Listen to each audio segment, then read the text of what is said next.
You are watching the Fayetteville Government Channel. Up next, full coverage of the latest meeting of the City Council Water and Sewer Committee. The Water and Sewer Committee reviews plans and forwards recommendations to the full council regarding the development, operation, and administration of the water, sewer, and solid waste utilities of the City of Fayetteville. And now, the Water and Sewer Committee. To share with you this evening, which is not normal, but it's really cool stuff, and I think well worth the effort of doing a presentation. The way we normally do these, Mark, of course you've been through these before, but nobody else has, so I think I've been blessed with the education process for how committees do their business. Roughly every month, generally on the second Tuesday of the month, we have committee meetings. Following each agenda session, it's pretty normal. I request those at the beginning of the year, the time slot. And I put on here several items on the agenda. First of all are items that are going to the City Council for approval. The idea is that we can have half of the council that really get into more detail on this subject area of water, sewer, and also the solid waste as needed, so that the whole council doesn't have to go through all the research. But if half of you do it and each ward is represented, then we have more thorough knowledge on enough council members that you can educate the rest of the council for issues or ask questions that would represent the whole. The way I do my agendas is the top part is those items that are going to the council for approval, and then the other items are informational items, which are actions that are underway, things that are upcoming that we think may be coming to the council, things we think that you might be interested in, cool stuff, bad stuff. We do deal with all of the above. So that's most of what we have out here tonight. If you all want something on the agenda, then we can certainly do that. If you have issues, you know, we were talking about Woolsey Wet Prairie. We have given presentations in the past by request to the whole committee on Woolsey Wet Prairie and what our potential future plans were on that. So any subject that you would have questions on, we could bring forward. And just from my point of view, it's always in the same order, and so you can like follow capital projects, which always is important for us to follow to see where they are and where the expenses are going. And that's always very consistent from report to report, as well as any type of project that CH2MC might be doing for another program, because it's so consistent. If you keep a binder like I do, then you can go from month to month to follow the activity of the project. So thanks, David. I mean, at least it's developed a habit for me. My pleasure, but it's also easiest for me too, because it's pretty easy to do from report to report or month to month. The first order of business tonight is for you all to decide who your chairman and vice chairman will be, and I'll throw that out as a free-for-all to everybody. I'd like to nominate Mark as chair. I'll say I would do that. And then we would take a vote. All in favor say aye. Aye. Aye. All opposed? None? Okay, Mark, it's all yours. I'll be quiet. Okay. As David said, this is the Water and Sewer Committee that meets monthly, the January 8th meeting, and we have an agreement with CH2MC on the analysis and scope of the use attainability. Before we do that, we need to select a vice chair, Oh, we need a vice chair. in case you're not here. Who loves sewage? Or solid waste? Or clean water. Oh yeah, there's that clean water So thing. often forgotten. Sarah, would you be interested in I could do it. I would be willing to because do you that. kind of have a. Yeah, I have an environmental background. I So. would nominate Sarah to be the vice chair. How about yes? Second. Second, yeah. All in favor? Aye. Aye. All opposed? Thank you. Okay, so we'll get back on the agenda here. Tell me exactly what we need to do here, David. Okay, this item, this use attainability analysis out of scope agreement, unfortunately in the three of you, the first meeting, we've got a relatively complicated item coming forward. Several years ago, when, okay, Our wastewater treatment plants discharge to the environment. We have two products that come out of the wastewater treatment plants. Product one is water that we discharge to a river or stream. Product number two is the dried bacteria, the bacteria which we are now currently drying and then selling essentially as a product we call fertilizer. The regulations, the EPA regulations that govern those, especially specifically in this case, the water discharge to the stream, it's called the National Pollutant Discharge Elimination System, or NPDES permit. That is the guidelines tailored for each of our plants that says what we are allowed to discharge into the river. Every 5 years, those permits come up for renewal.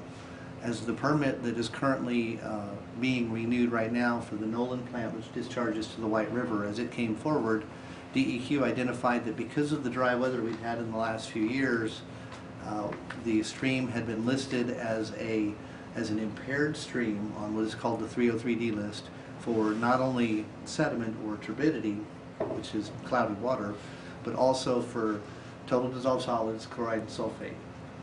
It was the first time it had ever been listed for that, where it affected our permit.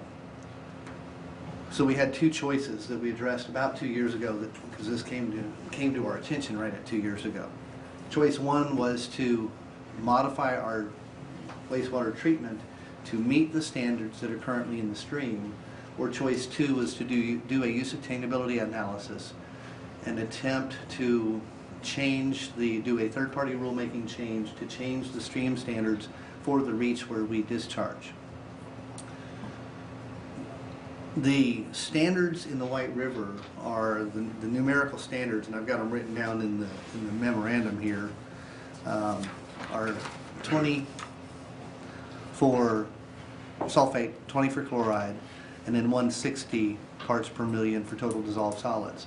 Just to put that in scale, our drinking water standard, in order to be able to drink the water that comes from Beaver to us, the standards for the drinking water are 250, 250, 500. So the criteria here are 12 times stricter in the river than it is for the drinking water that we drink. That seemed a little strict. Now, I could go into all the history of how those standards came about. It involves actions that were taken in the 1970s that, according to DEQ, were not intended to set standards, but to find out what the numbers were in the upper reaches of watersheds. And they somehow became standards after they sent those numbers to EPA. And they can't find the report by which those were done. Nobody's been able to find that historical report. So the director of DEQ, Teresa Marks, recommended, everybody, the other cities that have gone through this recommended that we do a use attainability analysis. We estimated that cost would be between $350,000 and $500,000 to do a full stream study. What that UAA does is it determines if the stream standards being modified will still allow all of the uses that are currently underway in the White River to continue unimpaired. So essentially for the White River, it's drinking water and for fish habitat.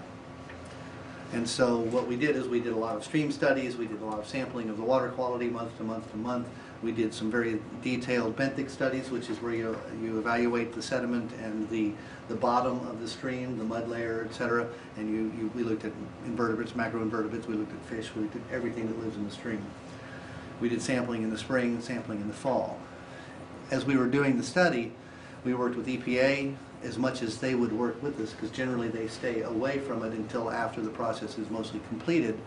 We worked extensively with DEQ, and then both staff level and leadership level had multiple conversations with Director Marks, as well as many, many more with staff.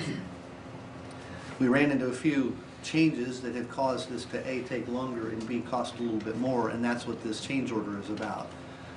The worst thing that happened is we had our stream sampling study scheduled for spring of 2001 at exactly the time we got hit with 13 inches of rain over a weekend, which made it really hard for the people to wade through the stream and not get swept away. It would have totally corrupted the samples. So we had to delay those samples one entire year. The other things is that when you're going into a study like this, you never know for sure what questions the regulatory agencies or other parties are going to ask. So we anticipated everything we could, but we just Yeah, sometimes it's a guess. And as they learn more from other studies in the state, they ask more questions because different things pop up. So as they became more educated in the process, they asked more questions, which meant we had to answer more questions. So we have submitted our report. We submitted that at the very end of August. It's a draft report at this time because we wanted to answer all of their questions when we submitted as a final report. They had only 7 questions or comments to the report, many of those actually dealing as much with phosphorus as with the minerals.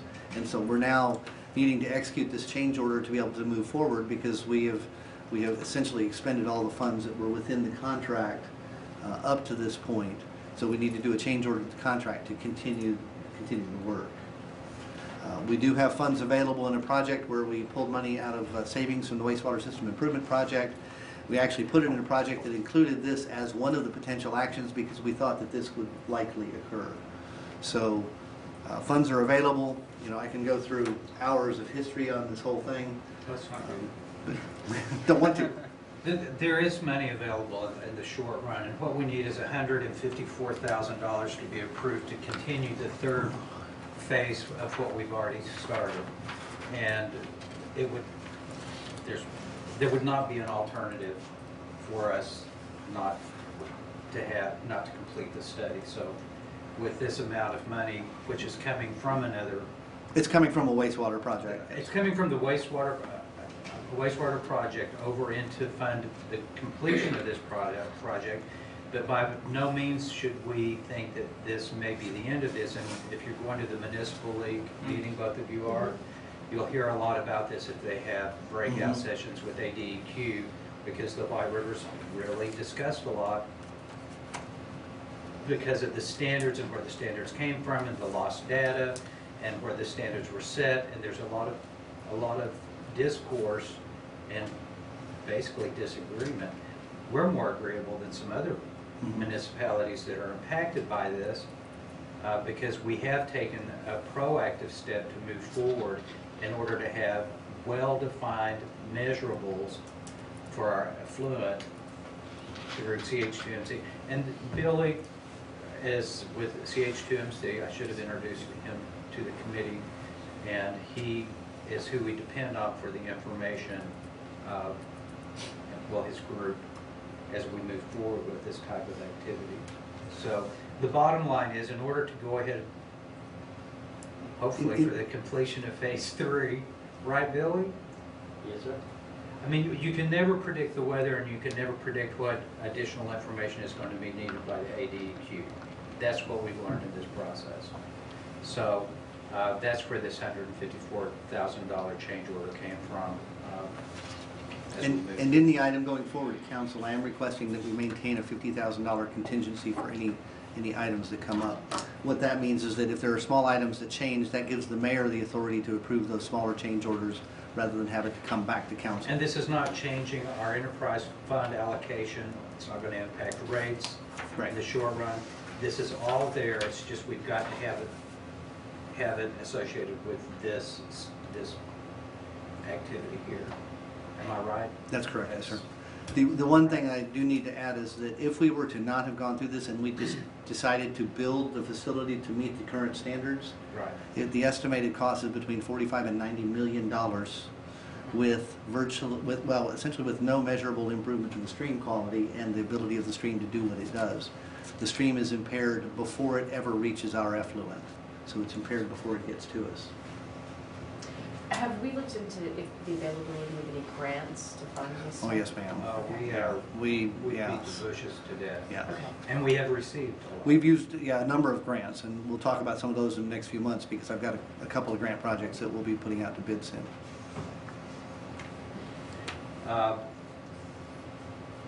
So, just where we are, I move that we take this forward to City Council with the approval of the committee. I definitely want to second that. All in favor? Aye. Opposed? You'll be hearing about this every month. I'll give monthly updates on this because this is a big deal and it has a huge potential on our cost of service. That's what we've got to Next item, go ahead. Item 3 is our capital project update. Okay, capital projects. Essentially what I do in this table is I list those that are underway or recently completed. We've got a cured in place project that we are currently accumulating the project list for. It's about $330,000. What that is where we take a flexible tube, we clean out a sewer line that has been having problems, generally being a root intrusion. Those are really getting bad because it's been so dry. The roots will find water, and our sewer lines are the best consistent source of water, and they are just eating us up right now. And so we clean the line, we run this flexible tube in, run hot water through the flexible tube. It's felt, it's impregnated with resin, it's a thermosetting resin. It makes it hard, so we essentially put a flexible pipe that becomes rigid. We put a new pipe within the old pipe. It doesn't always work, but in many cases it does. It costs less than dig and replace and is much faster, minimal disruption to our customers. So it really is a win in every direction. We do the engineering, we do the as much of the prep work as we can, so we get incredibly good prices on this work, and we've been doing this now off and on for about 20 years. The next project is really wrapped up. It's the relocation of 36-inch water line. It was a $5 million project, a new water line for capacity. We had a 12-inch water line parallel to Highway 265. We put in a 36 because we needed an eastern loop. And we do a lot of those jobs in conjunction with highway widenings because they will pay a certain percentage of the cost of construction in order to essentially, it's like a grant because we get highway money or federal money to relocate our utilities. That's the time to make them bigger, so we do a cost share.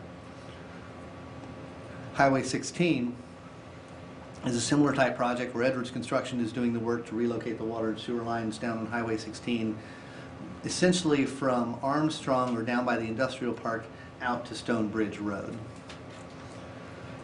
The Garland Avenue project is, again, a similar type project where our contractor is relocating the water and sewer lines out of the highway widening once again.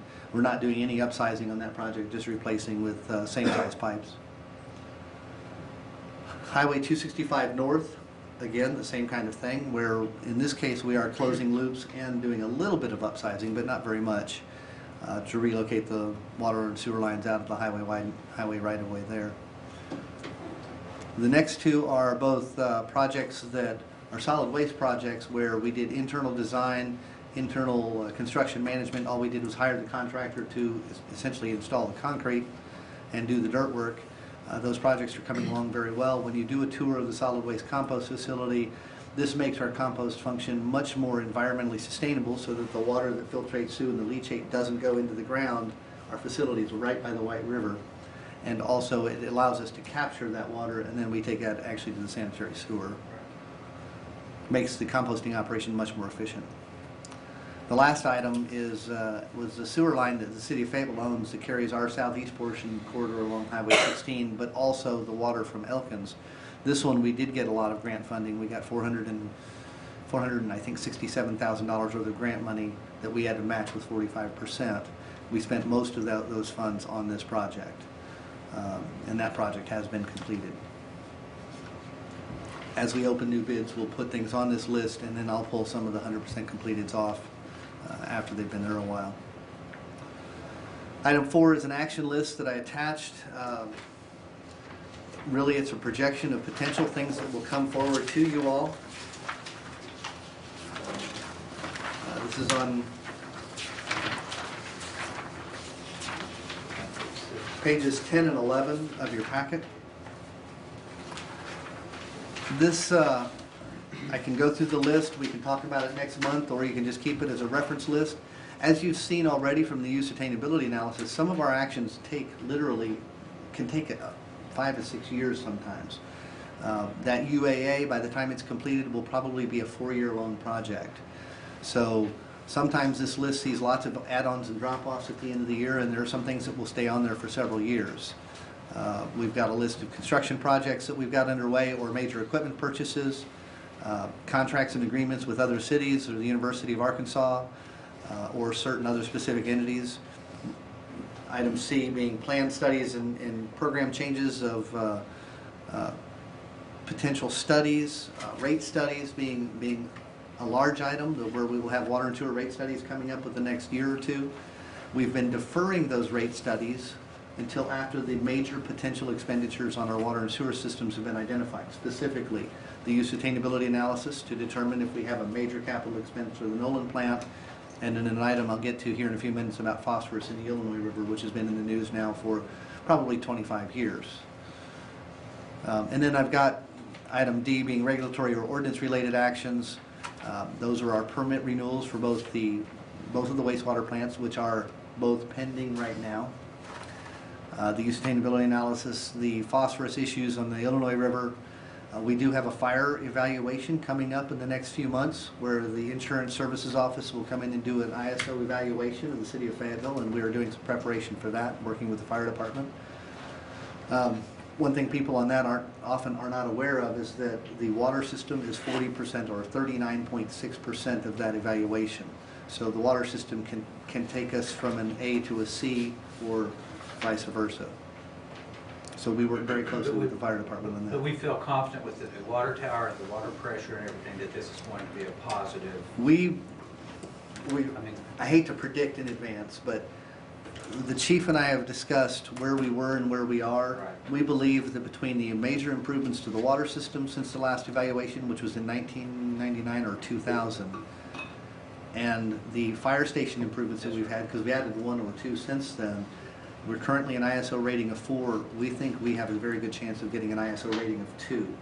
That could save each of our homeowners as much as $500 on an average home in the city of Fayetteville.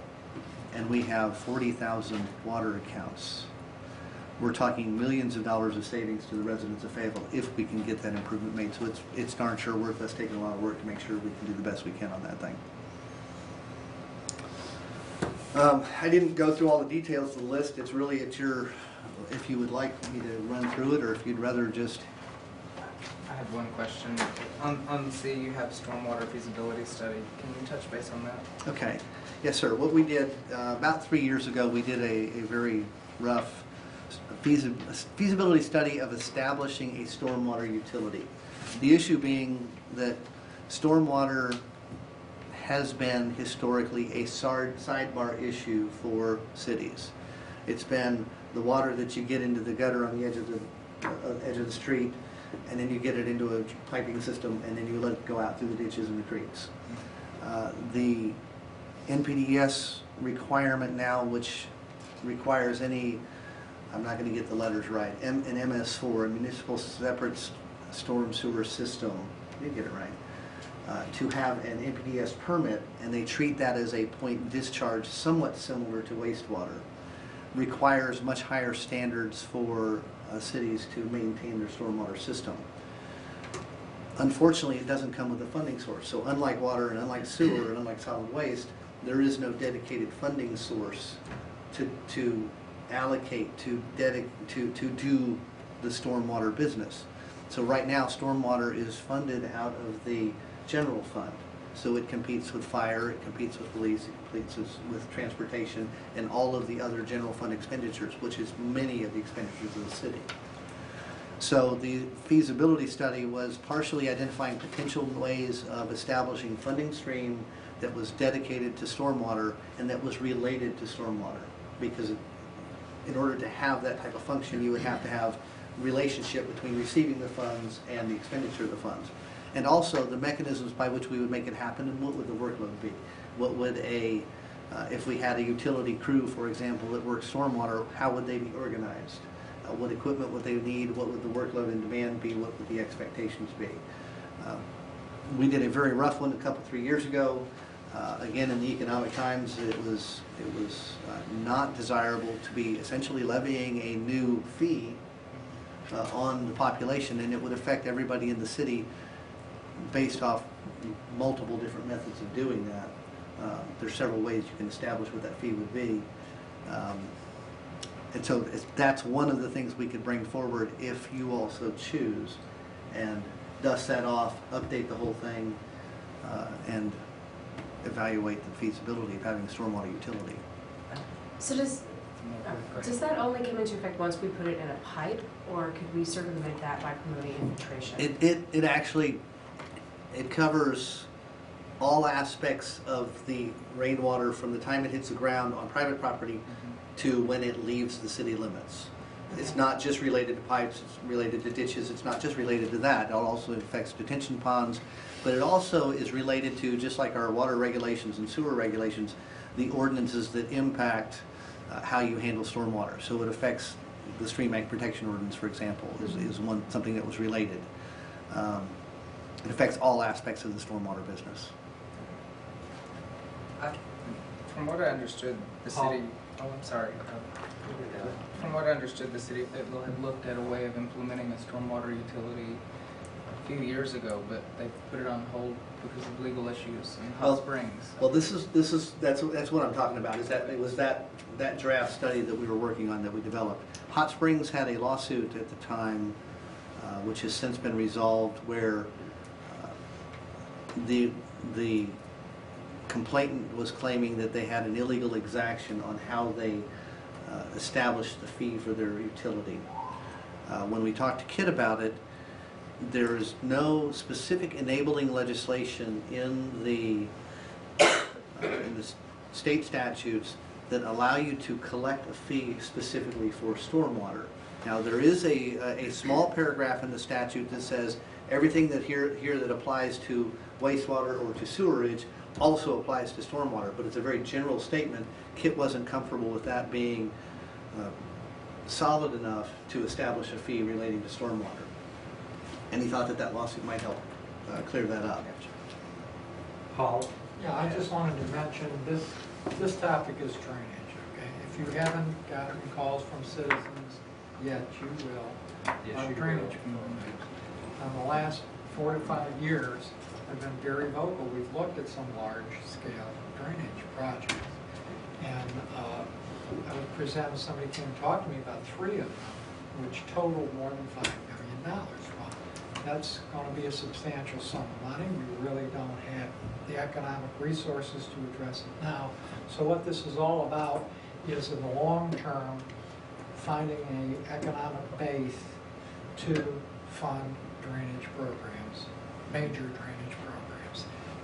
Right now, we don't have a source. We allocate $200,000 a year, but this is one potential method. Would be a stormwater utility. That's one method. We could look at other methods. We could look at potential legislation which would provide a funding source from elsewhere. But this has been a very, very hot topic with the council every year at budget time about what can we do to expand the drainage program. And so that's generally how the discussion started.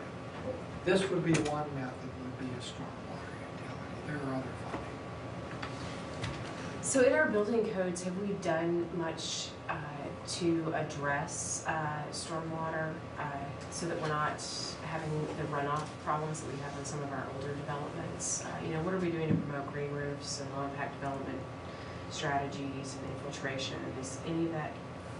There are several parts to the answer to that question. One is I hesitate to try to give a fully correct response when it's not my bailiwick, and that one really is not my bailiwick. Secondly, yes, we have done a lot of things on our codes. The stream bank protection ordinance and the protections it adds in is huge, not only on how you protect the riparian area, but also how you handle the stormwater when it gets to that riparian area. So, and we've done things from individual building requirements for individual homes and structures up to the full development requirements. Okay, where would I find that information? Just so I can- And the city engineer's office has most of that. Talk to Jeremy Okay. and Chris. Well, talk to Sarah Reed. She's the stormwater engineer. Sarah Reed? Okay. Yeah, Sarah Reed is the expert on that. She works for Chris Brown, the city engineer's office. They're the ones that handle most of that. Okay. When it comes to the development approval, it goes through planning, but Sarah does all of the reviews on any stormwater plans. So, We've come a long ways. oh yes. I mean, and the expectation is that we have to be prepared. The main thing that when we're looking forward, in my vision, is for us not to be surprised by any legislative demands that we are unprepared for. And that's always in the back of my mind whenever I'm looking at how we're managing every every element of this enterprise fund and how is it separated from the general fund as far as capital improvements. Because really, right now, the infrastructure for capital improvements for stormwater management, I think people have an expectation to come from the general fund. That with with improved management of stormwater, it's really going to come down to the enterprise fund of how to collect that without impacting other infrastructure goals coming from capital improvement funds in the general fund. So that's why I think this is a tough topic, because when we go back into the general budget, they're going to say, well, what are you doing over there in water and sewer to manage this?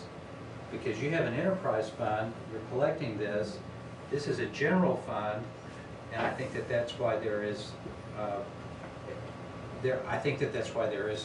the open need for studies and discussion up front, so we know how we can balance this. Because we do have to protect rates.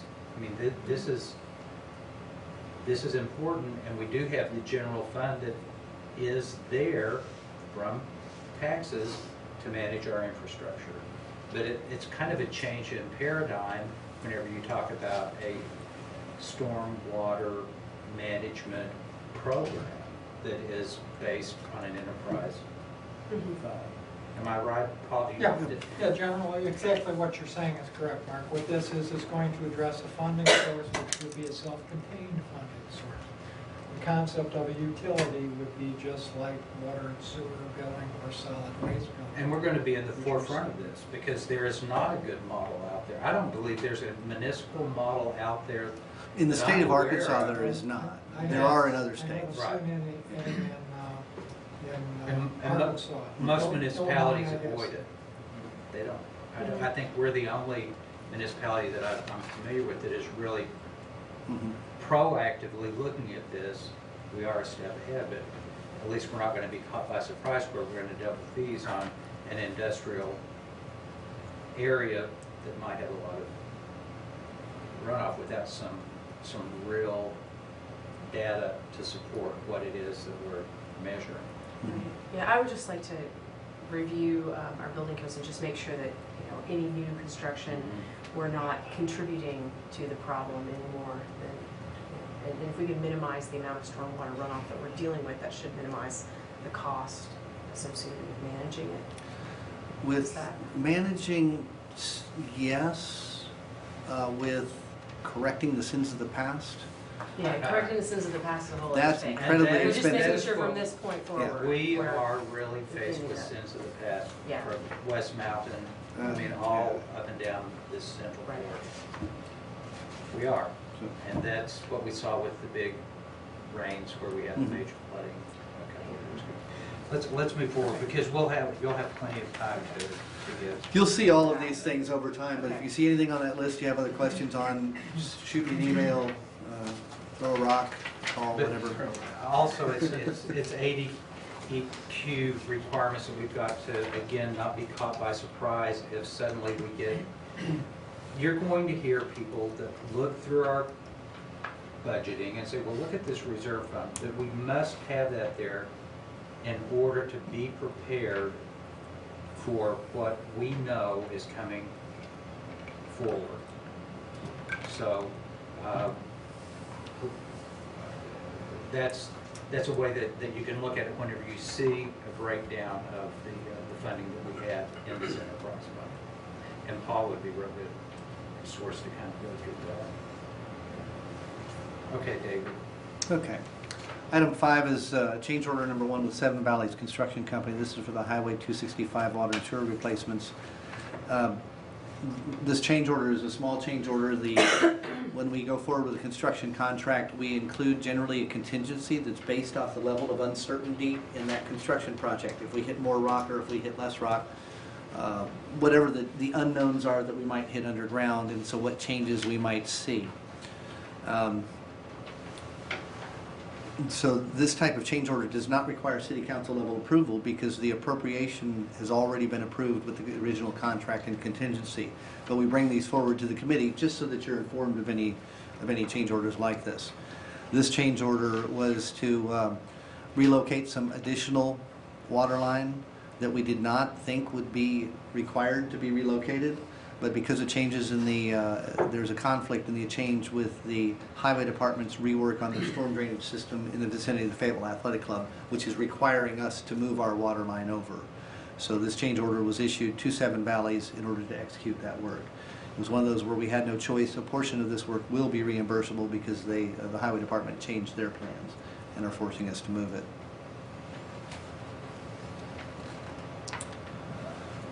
The next item is, item 6 is just informational. I normally would not include these in the committee, but since this is on your next city council agenda, I thought I would go ahead and just explain this process. We have 2 items of equipment that are for wastewater treatment on this agenda. One of them is a round baler, the other is an end-up hauler trailer for hauling biosolids. Part of our wastewater operation, we used to take the biosolids, the solid product that comes out of the wastewater treatment process, which really is the bacteria that, organic matter goes to the wastewater treatment plant. We are bacteria farmers. The bacteria eat the organic matter. They grow, they get happy, they multiply, they do what happy bacteria do. And then as they get old, they die off. We waste those bacteria and they become sludge, or what we're referring to now as biosolids. We dry that biosolids to a certain point, and then we haul it from the 2 wastewater plants out to a better drying facility where we are drying it and selling it. In the old days, we used to put that on hay fields, and then we crop the hay because Bermuda has a high uptake rate of phosphorus, which is the main component of concern in those bacteria, in the biosolids. And so we grow the hay, crop the hay, sell the hay, we have another revenue stream, and we get the phosphorus off the soil.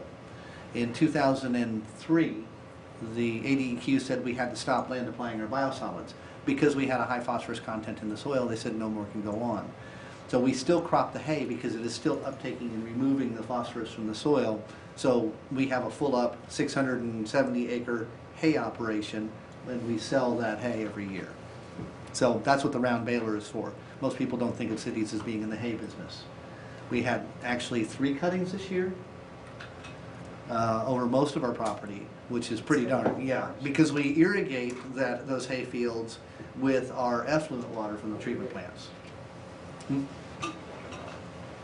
So we can water our fields free of charge and actually keep some of our effluent out of the White River that way. So it's really a win in many different ways. The hauler trailer is how we haul biosolids, and we need several trailers still, even though we're drying our product. We need several trailers in order to receive the biosolids at the plants, to move it back and forth to the drying operation, and we also have to have enough hauling capability just in case something goes wrong and we might have to haul some to a landfill. We're hoping not to do that, but we always have to plan for the worst just in case. So we will end up at the end of this year, because we bought most of our trailers used. We will have one more trailer that's actually the floor is about to die, and we will not replace that one trailer. Item 7, last comment on that. Those go through the equipment committee of the city council for every equipment purchase. So these explanations are generally given there. We won't be talking about equipment anymore unless it's specific wastewater treatment or water treatment type operation stuff. Item 7, we really already covered this. This is an update on the use sustainability analysis. I kept this separate because this is one of those recurring monthly reports that I'll give if there are any updates to give. We will be meeting with ADEQ hopefully within the next month to go over the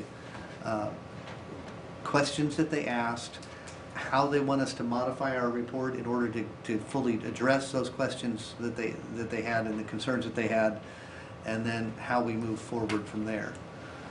It's going to be, again, a very long and complicated process. The table here does show the proposed criteria from our study. So the existing criteria are the 20, 20, 160. Those are all in parts per million or milligrams per liter. That's not very much. Our proposal is 60, 100, and 440. And then I put in, just for reference, what the drinking water standards are for finished drinking water at 250, 250, 500. Item 8 is another one of those big and long-term issues. It's phosphorus evaluation in the Illinois River. In the beginning, when Fayetteville decided to split half of our wastewater flow back in 1985 or so, to where half of it went to the Illinois River. The state of Oklahoma sued the city of Fayetteville and the state of Arkansas, saying, no, we don't think you can send your wastewater this direction. The U.S. Supreme Court made the decision, and they decided, yes, we could.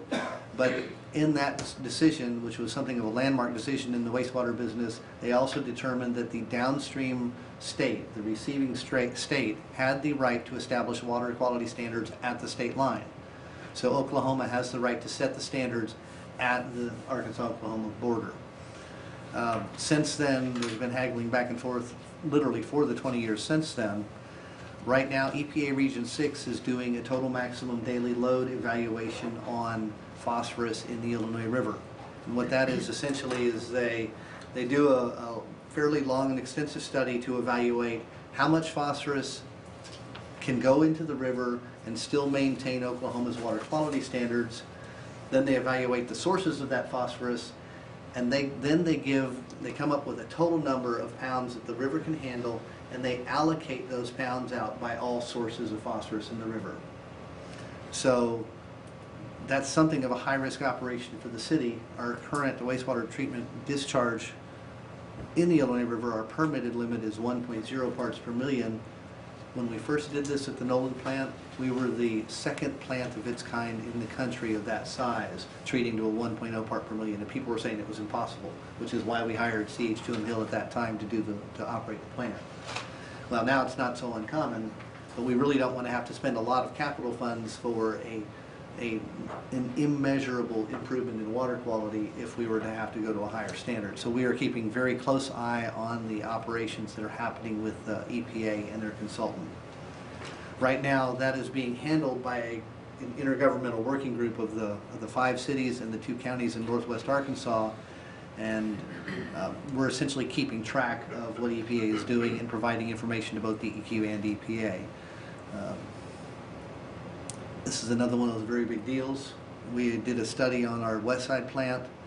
The capital cost for having to improve our discharge to a 0.1 phosphorus limit instead of a 1.0 was roughly $15 million.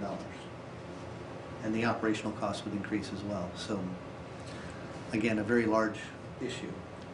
And I'll keep you posted as time goes on. Any questions on that one? Okay. The last item is, I'll try to run through very quickly if you want, or I could not do this, your choice. We've got 2 projects that one we completed on the White River, and then another one that we've done a pilot on Lake Sequoia that are potential for large projects this year. One of them is about $500,000 a year, but this really hits a lot of the stormwater and relates to wastewater and water because we own these facilities. It'll probably take me about 14 or 15 minutes to run through this presentation if you want me to do so. Okay. Get these front lights and hope that all my technology works appropriately. And that I can find the on button, because I think you need to have a microscope to do it. You can't just use old glasses. Okay. Essentially, this is actions that are underway that are not specifically wastewater related, but that are wastewater actions that we have underway. That's a stretch of the White River that we own, the far bank, where you can see that there's been significant bank erosion from our bank to our land. What some people would see that bank and say is that that darn farmer, which in this case is us, has run his fields all the way up to the bank of the river. The reality is that there was a treed riparian area that has eroded away due to the stream flow in the White River, that it's carried it away. So we didn't farm up to the bank came to our farm, so to speak. And all the sediment in the river came from upstream. That's why the White River is listed for suspended solids. Its turbidity, it carries a lot of sediment from upstream. I call it phosphorus removal 401 because as you go through this, there are much more effective ways of removing phosphorus than treating wastewater to a much higher standard. Okay, this is kind of how I'm going to go through it. What are the goals of water quality relating to phosphorus? Thinking outside the wastewater treatment facility box, non-NPDES work that we're doing, and I'm going to hit those 2, the stream bank restoration and Lake Sequoia dredging, what the impacts are of what we've done, and then a quick wrap up. Goals. reduce phos and other nutrients in the waterway, and to prevent the entry of new phos in the water. Separate goals, related, but through different mechanisms. If you've heard anything about the Gulf of Mexico hypoxic zones, it's an area where there's so much nutrients in the water that the algae grow too well, then they die, they decay, they use up all the oxygen in the water, and you have large areas along all the coastal regions, but the Gulf is currently the worst large one, where there is very little life because there simply is not enough oxygen remaining in the water. It's because there's too much nutrient in the water, and that comes primarily from the Mississippi River. The NPDES method that we've been living with for a long time and is still continuing to be a large point of discussion is very strict limits on wastewater treatment facilities. You know, we've had that 1.0 part per million. At that point, we were the first and only one in the state that had that strict of a limit. We're still one of very, very few that has that strict of a limit. EPA has discussed limits for all dischargers. I won't go into the hows and whys that NPDES permit limit numbers. I can if you'd like, but it gets laborious. And I can do laborious well. And then they're also hitting the stormwater regulation, which is within the last 15 years that that's come about. This is from USGS on where the nutrients in the Mississippi River Basin come from. And if you look at that, you can see that urban and populated related sources, that being wastewater treatment and some from runoff in urban areas, is 12% of the phosphorus in the Mississippi River. So we're not that big of a contributor. So one of the points that wastewater treatment folks like to make is that if you reduce that by 50%, you're still not making a very measurable impact. The other sources, the runoff sources, the stormwater sources, are significantly higher than the wastewater treatment and the urban sources. Nitrogen is the other nutrient. It's a different sort of beast, but you can see also the nitrogen is 9% from urban type sources. In the Illinois River, we saw the same thing. 87% of the phosphorus in the Illinois River in the last 5 years comes from sources other than wastewater treatment plants. So no matter how strict we get, even if we shut down the plants, we wouldn't meet the standards in the Illinois River. So we need to take the big picture approach and look at all of the ways of reducing the phosphorus. Non-NPDES methods. You know, education really does help. The more people understand about it, the more they can do as individuals. It's very similar to Brian's comments about recycling. The more they know, the better off we all are. Runoff management for construction, cities, stream banks, riparian zones, agriculture. You know, there's a lawsuit in Oklahoma with the poultry companies and the state of Oklahoma.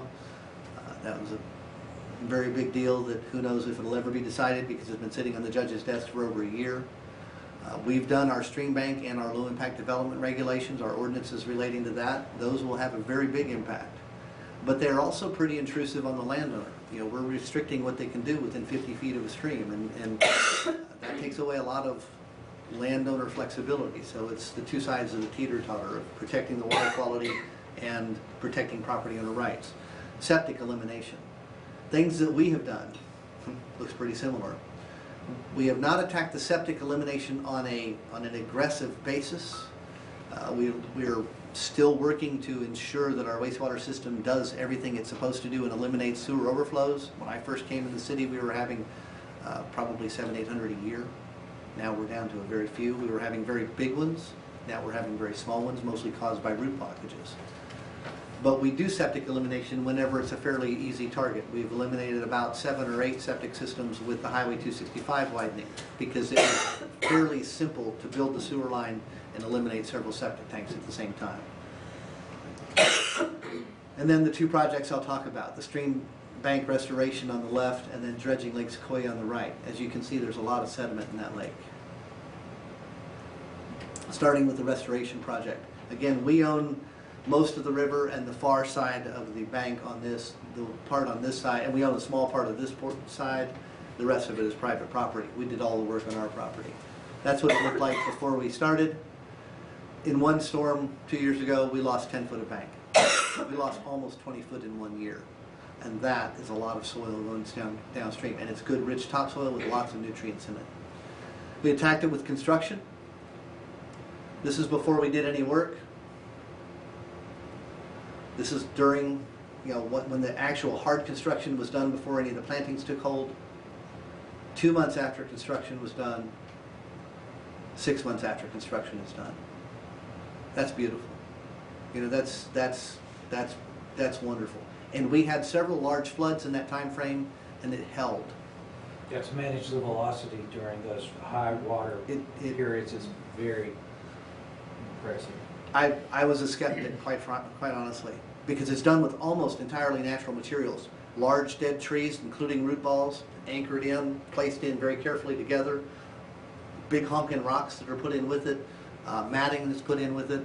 It's really cool. When people complain about the trees being gone from Garland Avenue, we are using it in our stream center protection. Yes. So at least there is some use of that.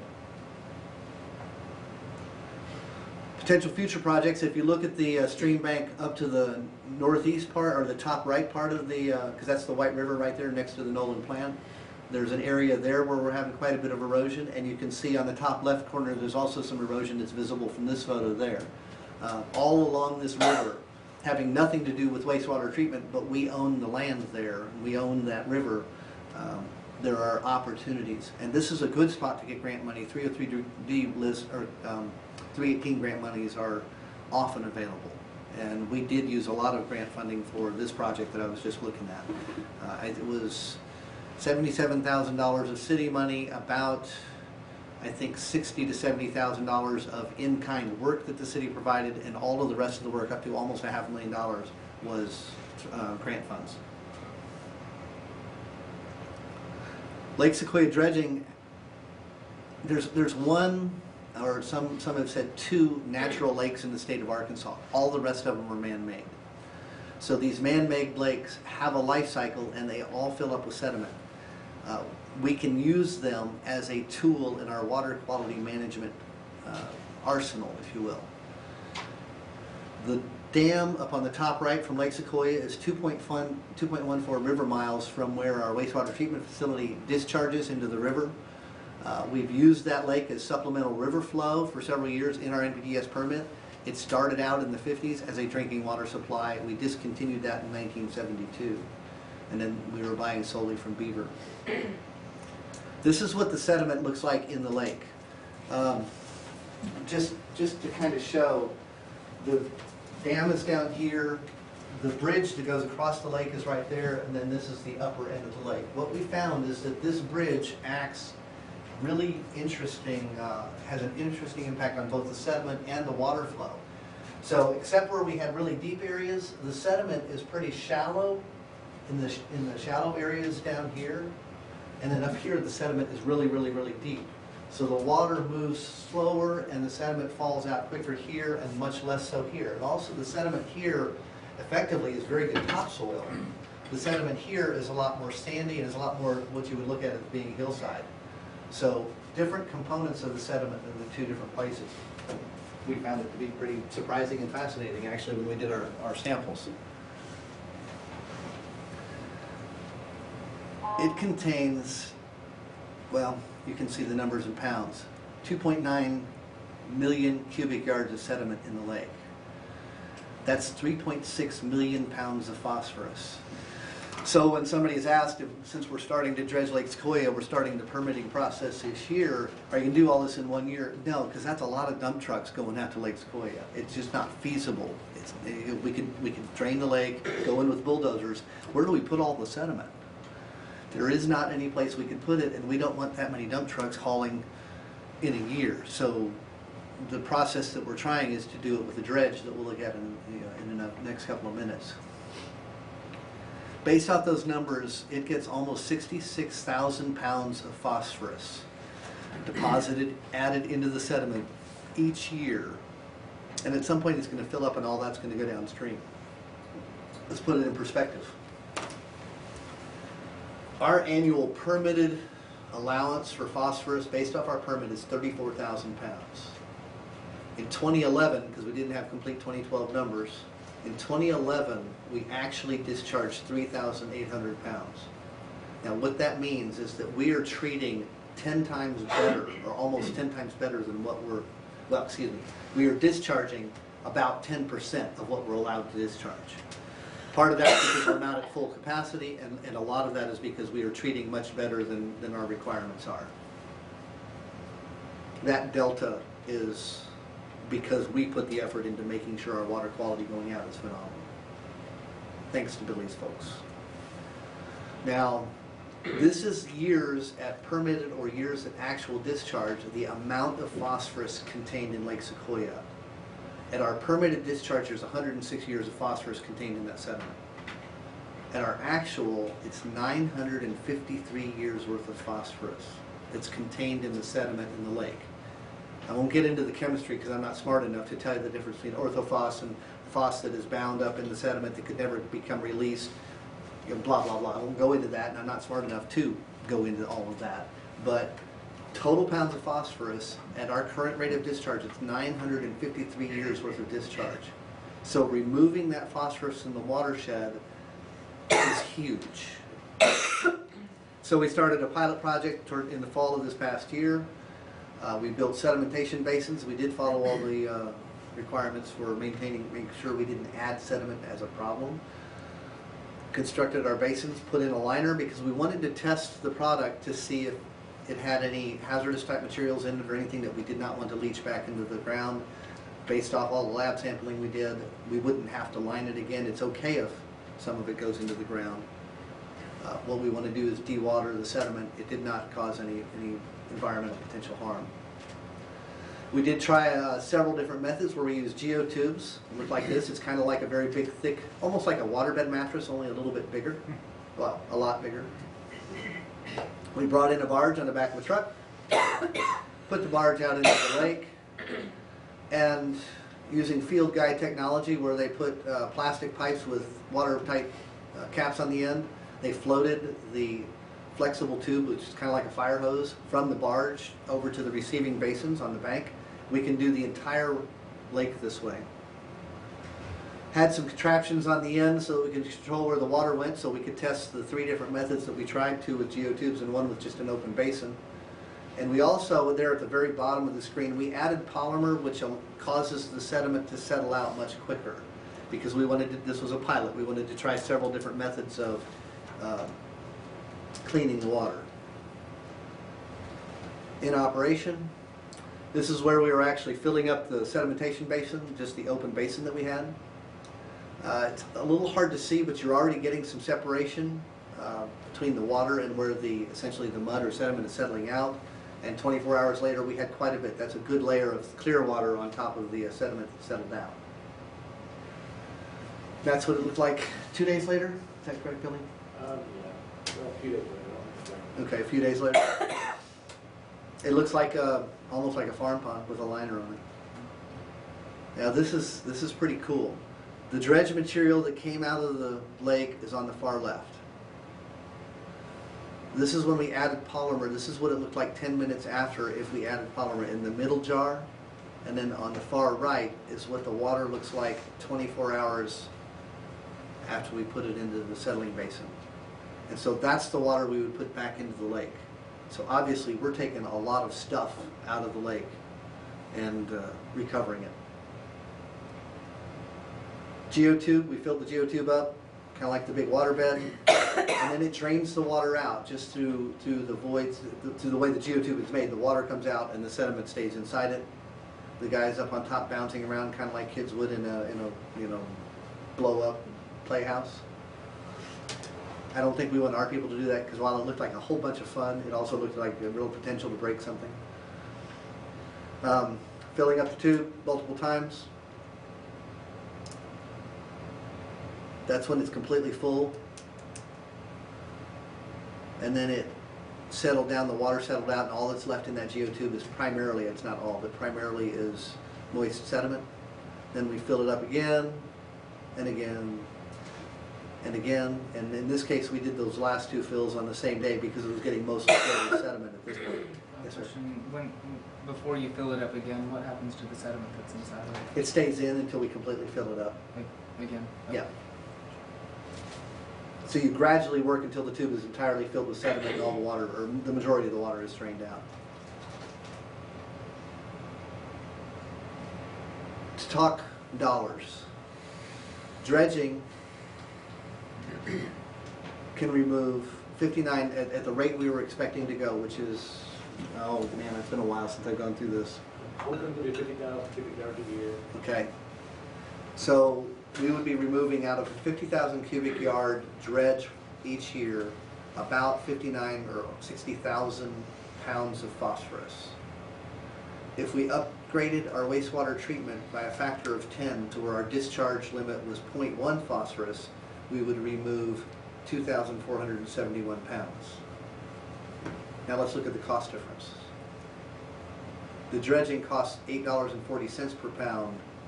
The treatment facility upgrade is $571 per pound. So in terms of bang for the buck, it's stupid not to dredge. It's huge, and it's kind of, it's going to become a crusade for me because it's just dumb not to conclude this as a water quality mechanism that we all use. In terms of pounds of total suspended solids, because the White River is on the impaired streams list for solids, our treatment plant removes 42,370 pounds per year. Dredging Lake Sequoia would remove 85 million pounds per year. Wow. So, impacts we can have. Stream bank restoration. Stream bank restoration prevents the addition of more soil and sediment into the river. So that's the preventative measure to keep from having any more go away and get into the waterway. Very effective. More expensive, but very effective. The dredging gets a lot of what's in there out. And the idea being that if we dredge the lake on essentially a continuous basis, it can become a sediment trap so that all of the sediment and phosphorus and everything that's in it is continuously mined and removed so that it never goes downstream. We just employ that, kind of like a P-trap under your sink. Solids go into it, sometimes it gets clogged up, but you can pull them out and remove them so you keep it flowing clean forever, as long as you do that. And looking at the pounds, the pilot, we removed 138,000 pounds of sediment, 900 pounds of phosphorus. Nolan discharges less than 20 pounds of phosphorus per day. So in a few days of dredging, we removed years and years worth of phosphorus. And just as a side note, the product coming out of the upper end of the lake is really high quality topsoil, which we fully intend to use as city projects and then sell once we have a full operation. So we would then create another revenue stream which would help offset some of the costs of this product. And then also, the tertiary benefit of that is that by selling topsoil from the lake, it means other people aren't scraping the ground and pulling off more topsoil, thus reducing the amount of sediment other people produce to go back into the river. So it has that additional benefit as well. So we're not topsoil mining in other locations. Ending with this picture of the dredged material on the far left, that's what comes out of the lake. In the middle is after 10 minutes with adding some polymer to make the settlement happen much faster. And on the far right is what the effluent basin water looks like after 24 hours. So that's what we return to back into the lake. And that wraps up that quick presentation. What's in the polymer? Billy? I'm so curious. We get that question all the time. It's not a food grade polymer, it's just a standard polymer we use here, which a standard polymer, I don't know the answer completely. It's not deemed to be toxic, but it's also not food grade. We did evaluate operating the sediment basin without the use of polymer, and we're gonna, our intent is to make every attempt to design a system that can operate without the use of polymer.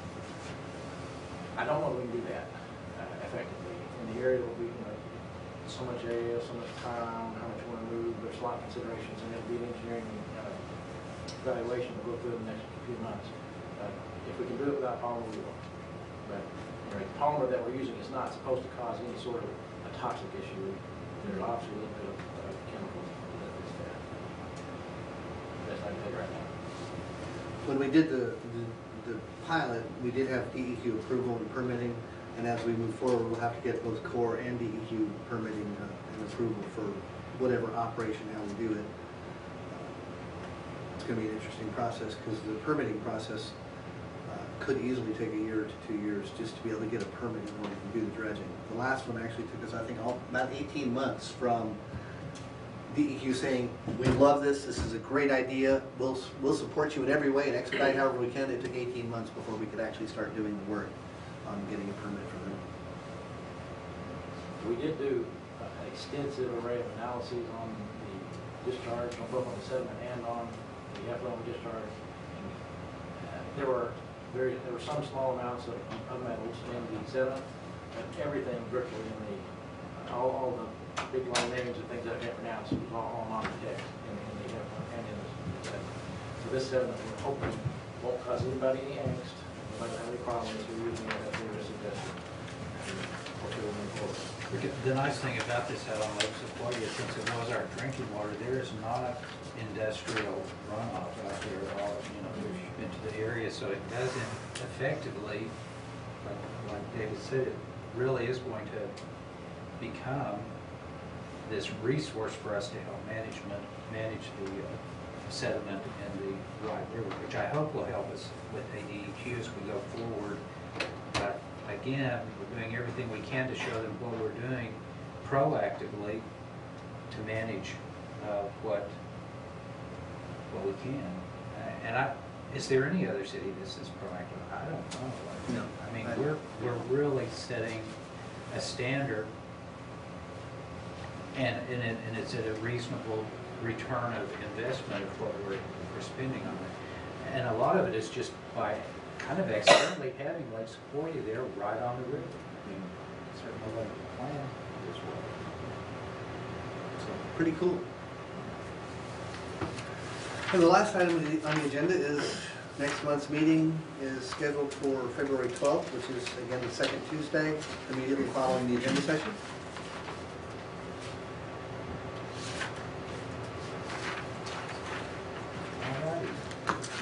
I think that this, unless you have further questions, concludes what we needed to cover today. The main thing was to get the change order in front of the city council and to go ahead and help. I mean, we have 3 out of 4 people here that are new. So, David, thank you for the presentation. I think that it's understandable. There's so much,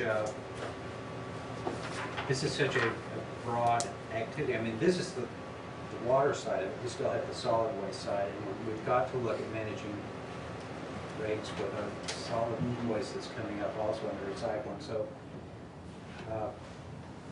just be prepared for a lot of information. That's what I know about this committee.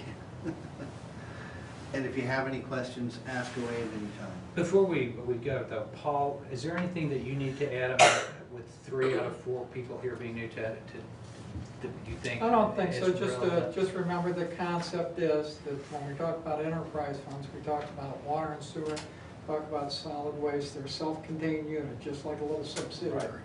We're trying to Money's the manage same, business here. Their money's used only for that purpose. So solid waste and water and sewer can't mix and match. They're all very, very separate entities. But I think where we see the mixing and matching is going to be in the infrastructure management of stormwater. Well, and we actually can't mix it. We can't use We water and can't, sewer funds right. for stormwater. Yeah, I mean, it's- we've got, yeah. That'll be a the only sense- reason we can do these is because these properties are owned by the Right, utilities. yes. The only issue, if you went into it, they're self-contained unit. Right. It would be on how you administer the charges, Mhm. okay? Because if you go into that utility, you administer the charges similar to you do to your water and sewer billing, Mhm. okay? So if we look at ways of financing drainage projects in the long run, that's what you look at, what is the impact? But they would be self-contained units against little subsidiaries. All right, if there's no further question, then we will adjourn the meeting. All right. Thanks. Thank you all.